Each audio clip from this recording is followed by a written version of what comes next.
Good morning and welcome to Coffee Talk. Live from New York, it's Coffee Talk. This is one of the first Coffee Talk mugs we ever made. It was like a prototype, the first prototype. You can't even see the word Coffee Talk, but Erica kept it because she's sentimental. Anyway, I am here in New York. If you can, please vote today. I can think of numerous places, none of which I can actually name right this second, where voting is not an option for the people, where democracy is not a thing. So if you are inclined to do so, I urge you to please do so. I voted. Erica's voting right now. It is just really important. But anyway, I wanted to share with you a conversation that I had yesterday that was so important. I literally could not wait to go to bed and wake up so I could do Coffee Talk. Okay. One of my best friends in the entire world is a guy. You guys probably saw him when we were dancing on the video, the Push It video. He's helping me make videos, dance videos for remember I told you, for midlifers, as I like to call us. Anyway, we had a conversation yesterday and he was talking to me about where he is in his life. He is in a place where he does not really want to date right now. He does not want anything serious. He's just very focused on his career, and he knows that. As he's telling me all of this, his phone is blowing up, and he's responding to all these text messages from all these different people. And I said, for somebody who doesn't want to date, you sure look like you're dating. And he was like, what, this is just, nah, I'm just talking to people. And I said, well, tell me more about that. And so he started to talk about, in a very honest conversation, about the different people that he talks to on a daily basis, some for work, some for friendship, some that he's intrigued by, and whatever. And I said to him, you realize that we are made of energy, okay? And you are having a constant transfer of energy with people that don't stimulate you, with people that will not take you any further, with people that are not enhancing your life in any way. It is a constant competition between our id and our ego. He was like, what? I said, okay, our id is the voice of reason, right? So id is saying to you, listen, we don't want to date. We don't want to be distracted by people right now. We want to be focused. This is what we want to do, and we know that. We want to treat people with respect, and we don't want to lead them on, and we want to be good, and blah blah blah. And ego's like, what?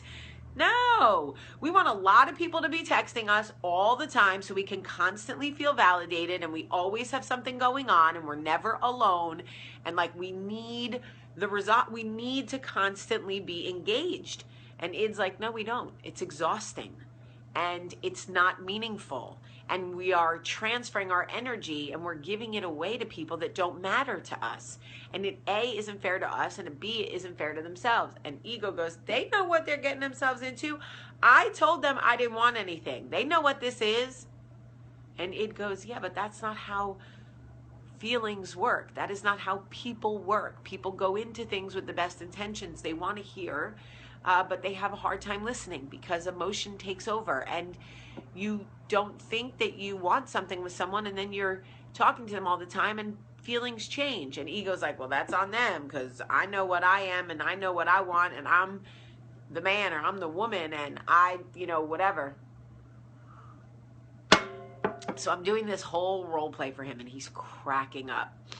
And then after about 5 minutes of my, my whole like skit that I'm doing for him, I see the dawning on his face. And I said, you alone are responsible for the energy you put out. But you have to understand that we are made up of energy. So we are constantly projecting it, but at the same time, we are absorbing it. What goes out must come in.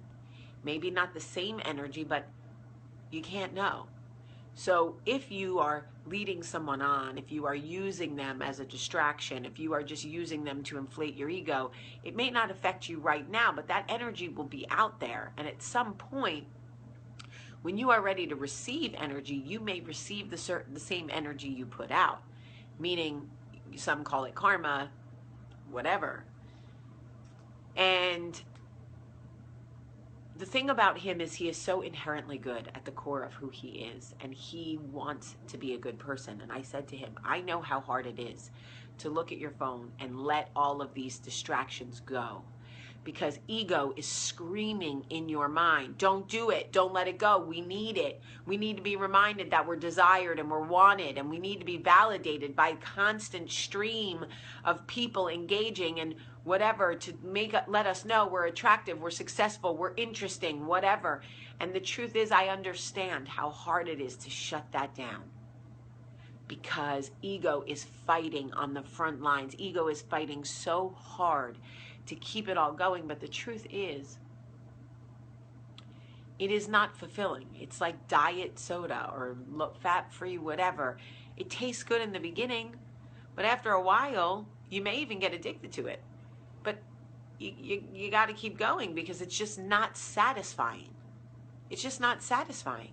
So you fill your life with all of these meaningless,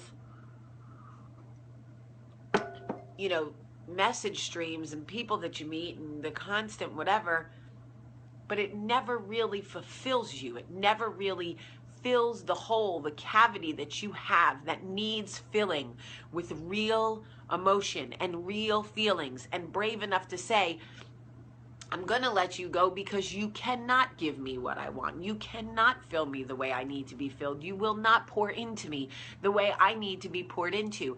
And for that reason, for myself, I am going to let you go, because the amount of energy that I expend, waste is the word, just hitting you up to fuel your ego, or hitting you up to respond, whatever, is taking away from what I have to give to the 5 closest people in my life, because we are made up of the 5 people we surround ourselves with.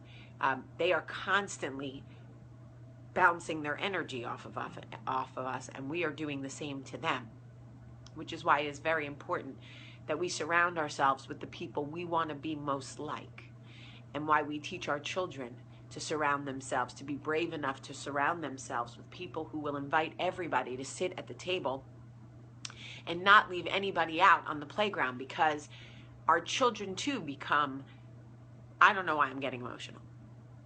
Seriously, I need more coffee. Our children too become walking, talking, living organisms that put energy out and receive it back. And when they are the kids who exclude, they are putting damaging energy into the universe, and it is not good for them, because eventually it will come back. Anyway, it is really something to think about. If you have a cavity right now, if you have a hole you are trying to fill, take a long, hard look at who controls what you put in there. Is it your id or your ego? And if it is your ego, is there a way that you can quiet him to some degree? I know it's hard to turn him off completely, but how can we do better jobs of filling us with things that are fulfilling to us? I love you so much today. Have a great day.